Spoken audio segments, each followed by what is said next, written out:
as well from the Illinois WorkNet, as we're moving forward on getting some things wrapped up with the WorkNet, and as such, kind of one initial announcement that I wanted to make was just that as of today and forward, we will probably just be having bi-weekly, or I should say maybe every other week, webinars. So we will not have a webinar this next week, but we will have a webinar the following week, and hopefully we'll get to a point, once we get to a point where there are no new updates, we will not need to have regular webinars again, and we're approaching that point, and so I appreciate those of you who have stuck with us. I know I had mentioned also that we would try to do an initial kind of comprehensive training seminar day in the near future for new employees maybe who are joining the kind of the CYEP family of grantees, and we are looking at a date in probably mid-October to do that. And part of the reasoning for that, I wanted to update all of you who are on the call, which are just a handful, but I wanted to update you who are on the call on a couple of things that may be of some importance to you in the future, just so that you're aware. So one thing that's happened, and that is happening and will be happening over the next month or two in regards to CYEP, is that you will see another notice of funding opportunity come out about CYEP, and I wanted to clarify what that is and to explain kind of how we arrive at this.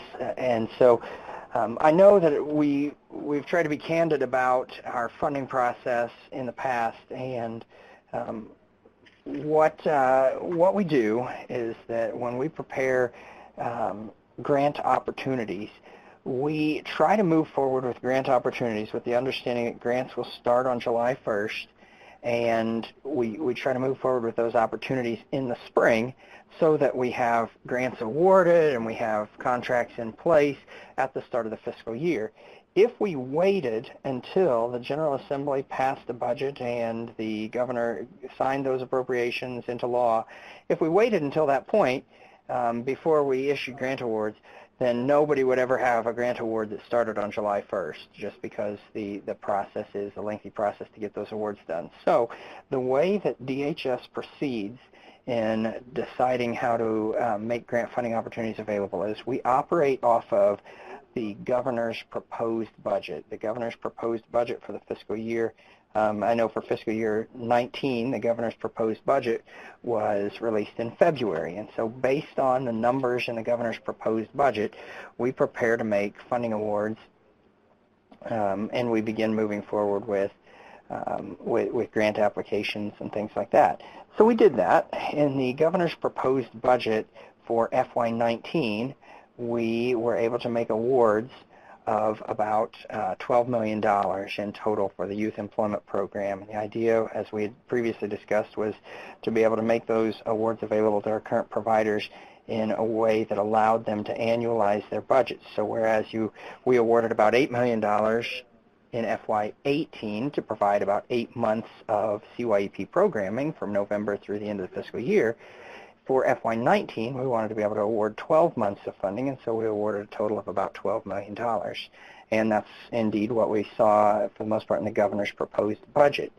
I also know that I mentioned that a handful of providers, and I don't know if it's any of you on this call or not, but that a handful of providers had requested more than a 50% increase in their funds from FY18 to 19. However, we weren't able to honor some of those requests. We weren't able to make those awards, and we ended up reducing people's awards, their award requests for those that are requested more than a 50% increase, because based on that limitation of the $12 million that we were operating under, we did not have enough funding to fund all of our grantees' requests. And so at the time, I told you that that we were not going to award all the funds available that you had requested, just because we didn't have enough available funds to do that. However, the circumstances changed slightly, because what happened is in late June, the General Assembly passed an appropriation for FY19, and it was signed into law by Governor Rauner. And that appropriation actually provided a little more funding for the Youth Employment Program. It provided about $15 million in funding. So whereas we had been making awards based on an estimated amount of funding available of $12 million, we now actually have $15 million that we can award. And so that's why we are putting out an additional notice of funding opportunity. This notice of funding opportunity will be for new providers, okay? The notice of funding opportunity would not be for current CYEP grantees. It would be for new CYEP grantees. And so I know that I was worried that some of our CYEP providers, especially those who might have gotten their awards reduced, you know, here I was a couple of months ago telling you I had to reduce your award amounts because we didn't have enough in funds to make the full award. And now we're talking about having another notice of funding opportunity to give out awards to new providers. And I was concerned that maybe some of our providers would balk at that and say, you know, hey, you told me that you couldn't afford to fund us at this level, and so why are you giving out more in funds? So I wanted a chance to explain the process there. And ultimately, I mean, we understand grantees, you know, it's never a given that any particular grant application is going to be awarded the full amount of funding. We evaluate those as independently as possible, but we also understand that the program plan that you put together for a fiscal year, you anticipate a certain amount of funds in order to be able to operate that program plan in its totality. And so if we are not able to award the full amount of funding that you had requested for the program, we understand that that creates some changes to your program as well. So to kind of follow up with that, while the new notice of funding opportunity will be out there, and it will be only for new grantees, so for additional CYEP grantees that we have not, that are not current grantees, any of our current grantees whose award amounts were significantly reduced from what they had requested, we will be offering to potentially amend those CYEP award amounts. So if that was your organization, we will potentially be sending you an individual offer to restore that amount of funding and to increase your overall FY19 award, in which case you would also then be expected to update your program plan. So for example, I'm saying it works both ways. So for example, when we said we can't afford to give you all that you had requested, but we understand that that may mean that you end up serving fewer youth in the program, the opposite then is going to be true as well, that if we say, okay, we do have some additional funds that we can make available to you, if you would like to request those additional funds, you can do so, but you would need to explain to us why you're going to use additional funds. Are you going to then serve more youth, or you know, are you going to restore your plan to your original plan? And again, that will be for individuals, not for individuals, for organizations, individual applicants that had their request and award amounts significantly reduced. And so I will be contacting those grantees individually to discuss, you know, what additional funds might be available to them. If you are a current CYEP grantee and you essentially were awarded the amount of funds that you had asked for, then that's probably where you're going to stay for FY19. But just wanted to be clear, so if you see that there's another Community Youth Employment Program notice of funding opportunity out there, that is why, is because we got more money in FY19 to operate than we were anticipating. And so what we are going to do with those funds is to try to make whole the grantees that that had proposed larger plans that we weren't able to fund, and as well as to fund new grantees available. So you may see that out there. You may have people ask you about being a youth employment provider, and so just wanted you to be aware. The cycle is also still going to be unchanged when I say the cycle. So usually what we do is we would put out a competitive notice of funding opportunity in one fiscal year, which we did in FY18, and then we made FY19 a continuation year. I believe that also, assuming that we have CYEP money in future budgets, that in FY20 we would also have a continuation application year. And then we would have in FY21 a competitive year. And again, that assumes ongoing funding for the program, but that would be the cycle where we would do a competitive application 1 year, and then we would usually do 2 years of continuation applications. So for any new grantees who get in here in FY19, they would not get 2 years of continuation funding. They would just get 1 year of continuation funding potentially before they would have to reapply as a competitive application. So as far as that cycle will not change. It will still probably be the same, where we have 2 more years, or where we had FY19 was a continuation cycle, 20 will probably be a continuation cycle, and then 21 would be a competitive application again. So just to give you all a heads up as to the status of CYEP and the Notice of Funding Opportunity, that's where we're at on that. You will probably see that if you look on the DHS website. I believe it's going to be published today or tomorrow. It's also on the catalog of state financial assistance. And for any of you who are also either teen reach providers or DHS homeless youth providers, or if you are Redeploy Illinois providers, I believe all of those programs are in the same situation where they will be releasing another Notice of Funding Opportunity. And so you may see several DHS programs out there with Notices of Funding Opportunity, and that is because we are responding to the additional funds that we receive for FY19 in appropriation. So that's where I stand on that. If anybody has questions, feel free to ask. You can either put them in the chat box today, and I'll be happy to answer them, or you can feel free to send me a private email, and I will be happy to respond via email too. With that, I will turn it over to Natasha for a couple of updates. Okay, thanks. I did want to cover a couple of things. I did have an update. Let me move this over. This is on test. I'm showing this to you, but it's also available on production. There were some people that were saying, well, we can't get to our ISTEP, our customer's ISTEP. And for the longest time, I was like, well, I can't replicate the problem. I can get to them.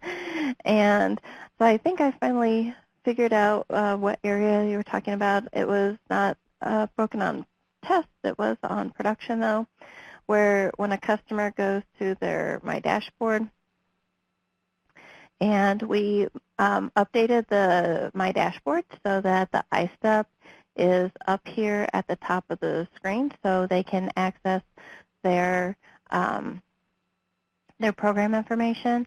So another update, to just give you a heads up, we are going to be updating the ISTEP to a different term. We're just going to call it Career Plan. So if you'll see this name start transitioning to the word Career Plan. We also have these links, so if they have multiple programs, they'll see their career plans for multiple programs. This is CYEP. And so now, I believe there was an error message that was coming up in production, but this has been updated. My programmers have updated that this morning, pushed the fix out to production. So you shouldn't have any problems with that up now. One of the items, since we are on test, this will be moved out production. This particular update isn't out there yet, but here's your preview, is we have an update log that was available on the partner view. We're looking at the customer view at the moment. And so now the customers will be able to see a view of the updates that have been made to their plan as well. Okay. So I will list here. The other item that came up for one provider that they've been really working with us, and they had some questions, was case closure. And when talking about case closure, we have a couple of things that came up. So, Natasha, can you make your screen a little bit bigger? Better? Much. Okay, thanks.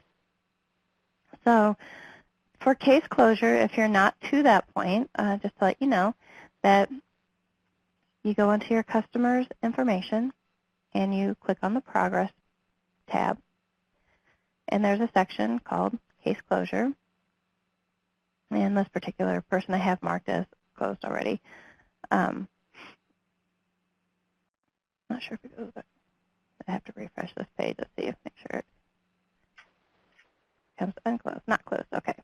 So you come to your person, and you can see that the criteria for making a case close. And so the case close, what it's really going to look at is that they have a job placement and they have had their follow-up, and follow-up has been completed for 270 days. So if that's not the case, well, you have other options.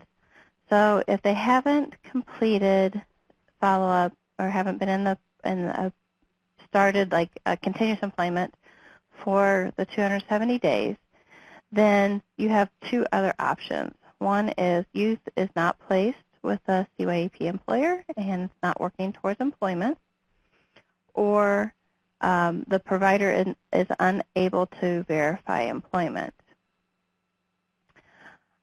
If they have been in continuous employment for the 275 days and the follow-up has been made complete, then it's going to say youth is employed and follow-up is complete. That's the options that you can choose. Now, I know there was some discussion about what it means for case closure. So if you want to ask questions, and so we can have that conversation now, if it's not, clear on this page what that means, then please go ahead and speak up or type. Tammy is typing. Can I clarify as we go along here too? Natasha, can you hit that drop-down box for me one more time so I can see those options there? So when we talk about case closure, the idea is that if you look at the performance measures in FY19 in your uniform grant agreements, and it's the same with FY18, but if you look at the performance measures that we want you to follow up with youth up to 9 months after they've gotten a job or they have completed their participation with CYEP. Okay, so Tammy's question is, so we can't close them out until they have worked 270 days. It's either till they have worked 270 days or till you get to 270 days past the end of their participant termination, or it's any one of those potential options there. But the idea is that let's say the youth has like when the youth, we talked about, for example, there's kind of there are two breakpoints. So we've got the projected participation end date, you'll see there, and it says youth is employed or working towards employment and out of school or in college status, eligible to participate until so-and-so. So the idea is with the participation end date, we mentioned that the youth should only be in the CYEP program for 9 months at most, okay? But we also want to follow up with the youth for up to 9 months after they get employment. So again, trying to lay this out, that if a youth starts your program in July of this year, so the youth just started in July of 2018, the beginning of FY19, and maybe that youth is in your program and you're working with that youth on training, and you are working hard to try to get this youth a good job, and maybe you don't place this youth in employment until January, okay? So 6 months later. But really the youth can only really continue to participate in CYEP for another 3 months, where we support the youth and we help to, maybe we provide subsidized wages or something like that. After that period, the youth's participation in CYEP is going to end. However, we're still going to continue to do follow-up, because if the youth is employed in January of 2019 for the first time, we need to be doing follow-up to see if the youth is employed 3 months later, 6 months later, or 9 months later. And so when we go to close out the case, we've got to keep that open for at least the 9 months while the youth is potentially working there. If you have tried to do follow-up, and we've got the various follow-ups triggered in the workNet. So for example, once you place the youth in a job and you record that placement in the workNet, at 3 months you're going to be prompted to do follow-up to see, is the youth still employed in this job? And it's just, yes, the youth is still employed, or no, or I'm not able to find out. And then you'll go out to 6 months, and is the youth still employed at 6 months? And is the youth then still employed at 9 months? And so at that point, after 9 months, we are going to check and see, is the youth still employed? If the youth is still employed, then we're going to mark that, and we're going to close out the youth's case. If the youth is not employed, we're going to mark that and close out the case. Otherwise, your response is that the provider is unable to verify employment. So the youth is either employed or not employed, or is not placed with a CYEP employer, and the youth is not working towards employment. So those are your options, okay? And hopefully that clarifies. But I mean, it's got to be one of those things. At the end of the period of time when you're supposed to be monitoring this youth and following up to see if the youth is maintaining employment after his participation in CYEP is ended, he's either going to be working or not working, or you're not going to be able to tell. I mean, it's one of those things. So that's where we've got that closeout. But again, the closeout, the case closure, is going to come about a good while after we've ceased other services to the youth. So at this point in time, we're no longer paying for the child care for the youth. We're no longer paying for transportation, or we're no longer providing other supportive services for the youth. The purpose of the follow-up is just to find out if we've been effective. The purpose of the follow-up is to find out, okay, after we have ceased our support of the youth, is the youth still able to maintain the job? Is the youth still able to continue and independently keep the work going that we were able to get started? Because that's where our real measure of success is, and that's what we've tried to discuss from the beginning of the program, is that CYEP is intended to be an initial jump start to the youth's employment. It's not intended to subsidize the youth's employment forever. It's intended to get the youth going on a path that the youth is going to be able to continue going down once the CYEP supports are withdrawn. And so that's always in CYEP what we're moving towards. We're moving towards, okay, we are going to help you get started. You need to know that we are only going to be able to help you get started for a limited time, and then you're going to have to be able to do this on your own. So you should be working with youth to put in place as many long-term things as we can do that are going to help the youth to be able to continue the employment once CYEP is no longer assisting the youth. Okay, so let me make sure I've answered. I see Tammy says, okay, because in my report I stated we were closing 28 people because they are working. Do I need to change that report? Well, it depends. If you close those people prematurely without doing all of the follow-up, then your follow-up is not complete. So for example, youth is employed and follow-up is complete. If you marked that, then you're indicating that you have continued to check with the youth for 9 months. It is possible that that happened, although I think that may not be likely. So, for example,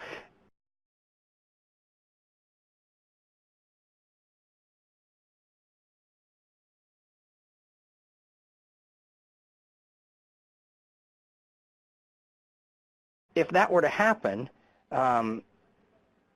if you closed out those youth and your follow-up is totally complete, that means that they would have had to have gotten a job back in October, which most of you were not serving youth in October. We had a couple that were, but most were not. And so in all likelihood, Tammy,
then probably no. If you marked them that youth is employed and follow-up is complete, that probably wasn't accurate, because your follow-up's not complete until you've continued to follow up with them for up to 9 months after they've gotten employment.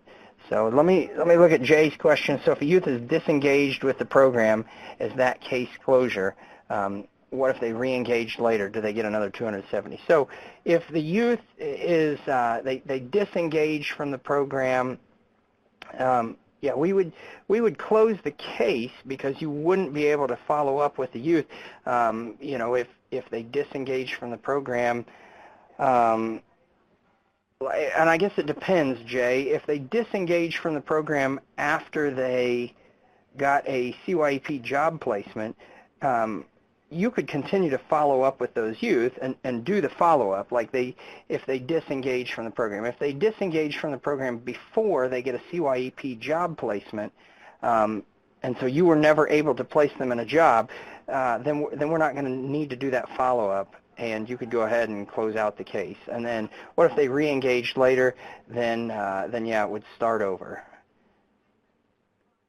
And Tammy says, Natasha, can we talk about the status option in the placement tab? Status option is not started, started on hold, terminated. Yes, I'll show you. Can we bring that up? Yep. Were there anything else here before we? I think we're clear on that. As far as, again, case closure is different than when the youth is actually done, receiving services. And that's the hard thing that makes it kind of confusing with the CYEP program, is that we have a period of work that we do after we're done working directly with the youth. And that work that we do afterwards is just the follow-up work. It's basically just a check on the results of our work. I concede that is a difficult thing to do. Once we lose track of the youth and the youth has maybe moved on, it can be a hard thing. That's why we put in the employer agreements that one of the requirements is that you write into the employer agreements that you're able to do that follow-up. And so, you should be, hopefully, able to just call up the employer and say, hey, we helped this youth get employment a year ago or 9 months ago or 6 months ago, whatever it is. We're just calling to check to find out if so-and-so is still working here, and make sure everything's going okay.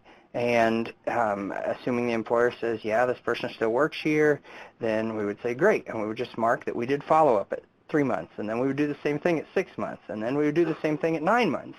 And if we follow up at 9 months and the youth still has the job at 9 months, then we're just going to close out the case because there's really nothing else we're going to do. If we call up and they say, no, the youth doesn't work here anymore, we're still going to close out the case. We're just going to mark it as we're closing out the case and the youth is not employed in a CYEP job placement. So, so a couple things. Let's look at Tammy's here. Natasha, can you bring up those options she's talking about there? Yep. So the concern was that they had different, experiences, I guess they had different, worked at different locations. And Okay. so our options are not started, open, on hold, and then terminated. And they didn't like, that it seemed like they were like fired as opposed to. Well, terminated, so we're talking about the placement itself.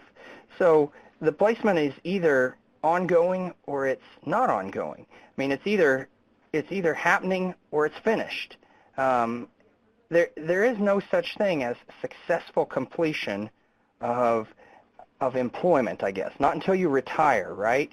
That successful completion is something where you only need to do it until it's finished. Well, for most of our youth, in the CYEP program anyway, they're not going to be able to work 3 months and retire.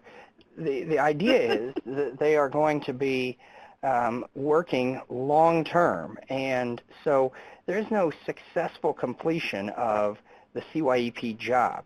The job, everything about CYEP is about the youth getting long-term, permanent, sustainable employment. So when we put them in the job placement, that's what we're looking for. So she says, as far as placing them, this is what I mean by successful completion. So that is not what the employment status is. They're either working in a job, or I think, and we've got the inactive, right, Natasha, because that would be, that's our on hold status, right? That's where we have said maybe they've taken a leave of absence, right? Like maybe they had, a medical reason or some other reason. Family emergency or something like that. So they haven't, the job has not ended, but they're not actively working. And the main reason that we put that in there was for the subsidized positions, that we didn't want their limited amount of subsidized work time to be used up while they weren't actually getting paid for anything, since our subsidized employment is based on an amount of time and not necessarily a specific amount of money or anything like that. So we wanted to make sure that we could mark the statuses on hold. But in general, people are either working or they're not working. If they're not working, it's because either they haven't started the job or because the job is no longer there and that they are no longer working in the job. So it doesn't necessarily mean that the youth has been terminated from the job, but it means that the youth's job is terminated, that the employment is done. The youth is no longer working at that job for whatever reason. Could be that the youth was fired from the job. Could be that the youth quit the job. But it's going to be one of those things. But the youth's employment is terminated if the youth is no longer working on the job. So this is the status of the placement. And we want all placements, if at all possible. We want every single one to become a long-term relationship. This is not no short-term relationships here. We want the youth to be actively working towards long-term jobs here. Okay, so just to make sure we're clear on that, and that's why the status is the way it is. Looks like Caps has a question here. So Aaron, go ahead. Is Tammy potentially asking for her benchmarks about the successful completion? Well, so yes, she is. So when we talk about completion, there are things that we complete, like the performance measures, and you're right about that, but completion of the job is never one of our performance measures.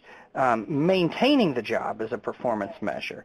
And so you never, for example, we can look at the status of the job and we can say, is the youth still employed at 3 months?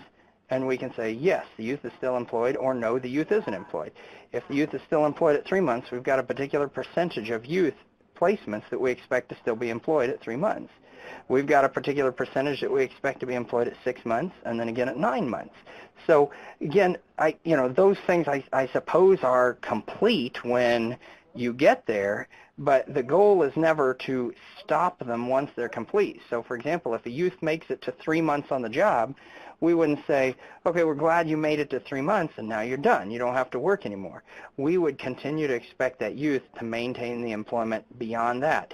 Now, we're going to stop tracking the youth after 9 months, and that's just because after 9 months, we are assuming that the youth has made it. The youth has arrived at a stable job. The youth is in employment that is now long-term at 9 months. And we would expect that, hey, the youth's been able to do this for a little while without us. We expect the youth's going to continue to be able to maintain this employment. That's what we're doing as a follow-up. So, in an ideal world where we were completely omniscient, we would continue to track that youth for the rest of his life to see if the CYEP program was helpful in the ultra long term. For us, 9 months is long enough. When we get to that point, we're going to say we think the youth has arrived. But even then, we're not saying, okay, you've made it to 9 months, now you never have to work again. It's that you've made it to 9 months, and we no longer feel the need to continue to follow up with you to make sure that you're still working. So that's the idea behind that. So we would like to see the youth's job placement continue.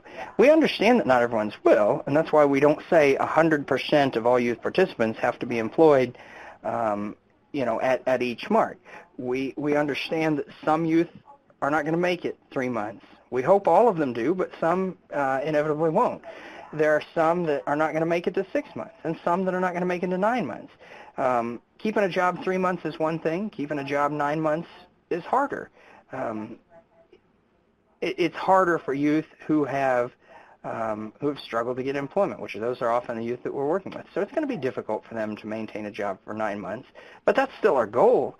That's still the goal that we have for the youth, and it's always been the goal as far as over the last FY 17, 18, 19, when we've had the program here, that has been the goal, is long-term youth. So, for example, just to be clear, and we've gone over this lots of times, but and I know I mentioned this at the beginning of the year, I had a potential employer call me up back in October, November of last year and say, hey, I heard you're having a CYEP program starting up again.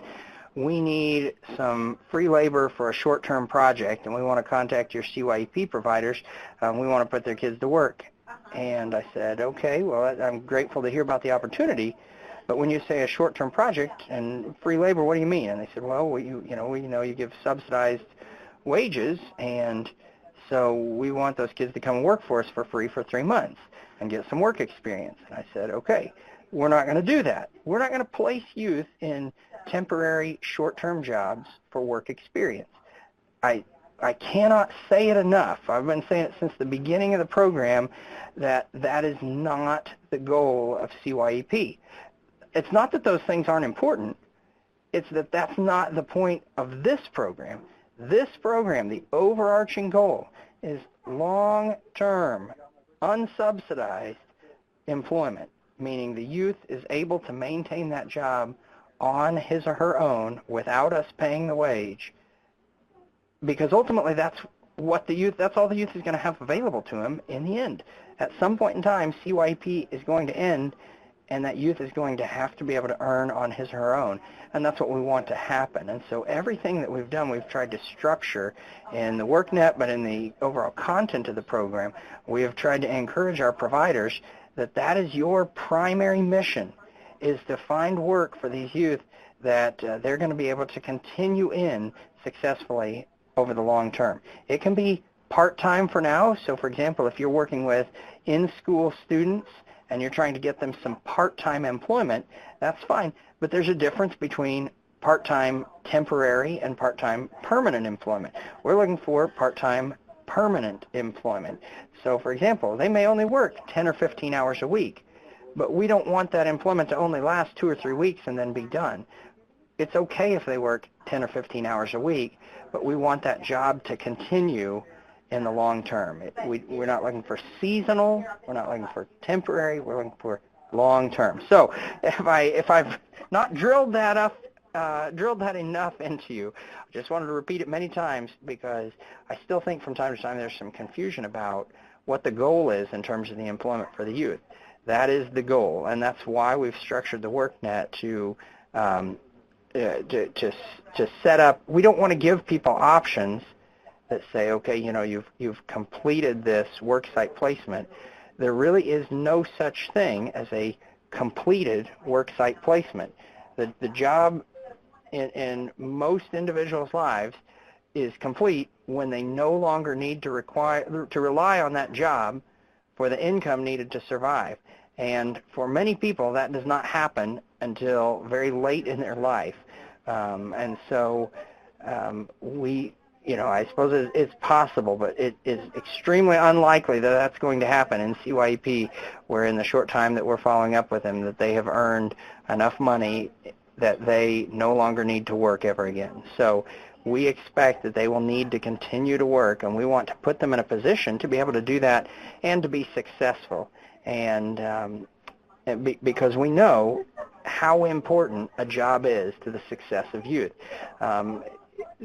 Any of you who have experienced this personally in your life know the importance of having a good job. It is life-changing when you don't have income and then all of a sudden you've got work and you do have income, and it is life-changing. And that is what we're trying to do is in helping people to get these jobs. And we are doing it, again, with youth, where we're doing it at a younger age where they are early in their working lives, and we're trying to set them up on a path for success where they're going to be able to get progressively better employment. They're going to be able to develop progressively higher skills, where they're going to earn progressively more money over the course of their lives, which has all kinds of positive effects in terms of reducing crime, reducing poverty, ending generational cycles. That's what we're doing. So I guess that's all I've got on that. Natasha, if you've got more. Okay. Yep, I just have a couple of quick things that came up, and I just want to make sure that you're not taken surprised. Natasha, are you going to show about entering the payroll? Jane? Oh, yes. Asked about it? Thank you for bringing that back to our attention there. Yeah. What do you mean, entering the payroll? But anyway, well, here's what I don't know. Well, stuff I'm right here. This is what I want to show. One of the areas that you'll see on if you go to worksite placement, because just to make sure you're clear that if you still need to do payroll upload for subsidized payment or subsidized employment. And so you go to worksite placement, do the payroll, and there's an area here where you can, download the payroll template, enter in the information, you upload it, and then you can add it into, you'll review it and approve it, put it in there, and submit it.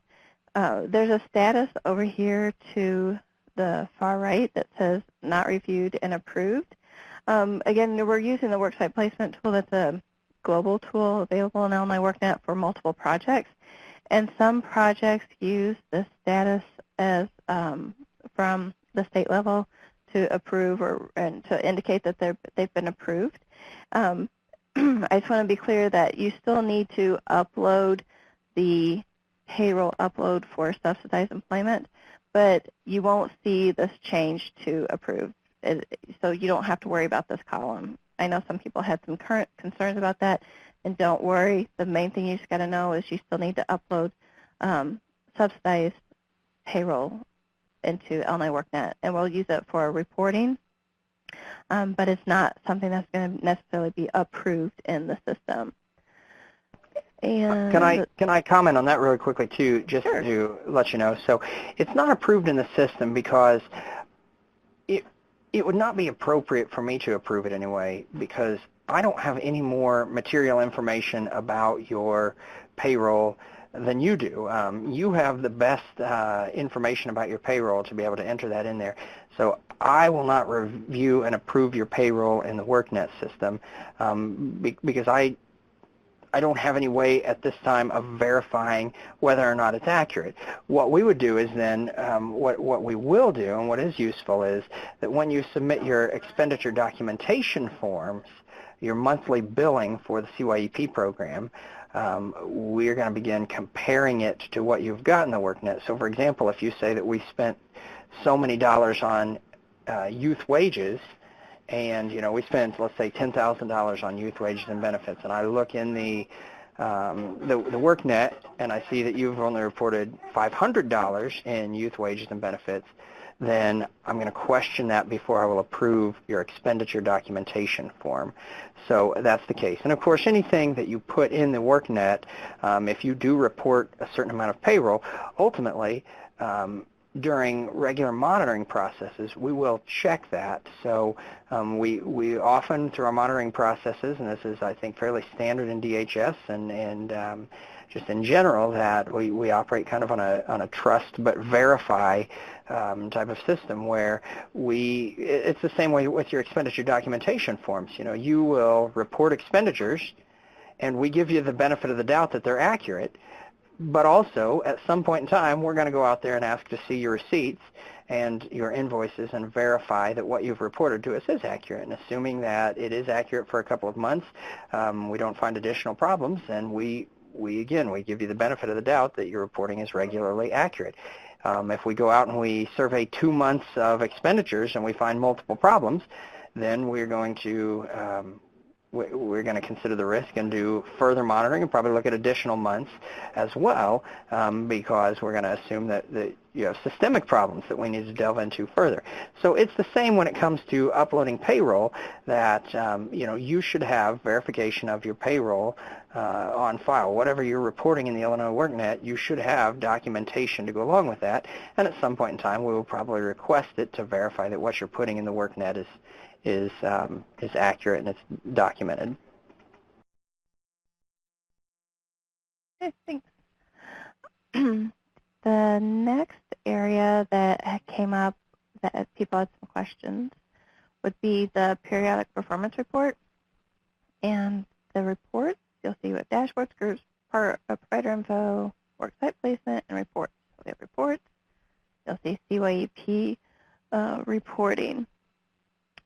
We went through, spent a lot of time with Erin, and went through and made some updates, at least on paper, updates to the PPR report. And it really goes through and just adds more descriptions and better identifies the goals per quarter and that type of thing. So it's really an enhancement to the PPR. And we also had Cody, he had added the program year 2018-2019 filter, and as we started looking at this in production, noticed we had more data and looked at it, at a grantee level, noticed like, by golly, we flipped program year 19 and 18 information. So when you're looking at the production information that's in there currently, don't be alarmed by it. We know that it's flip-flopped, but we do have quite a few other updates and enhancements to this report that Cody, hopefully he's working on them now. If not, he'll be working on them tomorrow, I believe. And so that will be an update that is made at that same time. I just wanted to bring it to your attention so you weren't concerned. And then the other item that came up was customers who have not received all recommended services, or who have not received all recommended services. I just want to remind you that these are the count of people, and so it's not going to be counting services, it's going to be counting people, customers. So if you went in and you had 5 services for a person, once you have clicked all those, or made them all that they've received them, then that person will show up into the next category. So again, it's a count of people, not a count of services. And those are all the items that I wanted to make sure that I covered because they came up in the past week or so. If there are any other questions, please take this time as an opportunity to ask them, and we can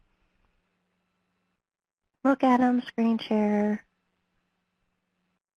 I think I talked to Kimberly, and she said that a couple of people had said that they had some questions, or they had needed specific contact, to approve to be a NOCD site, but I think those all were resolved because we needed to either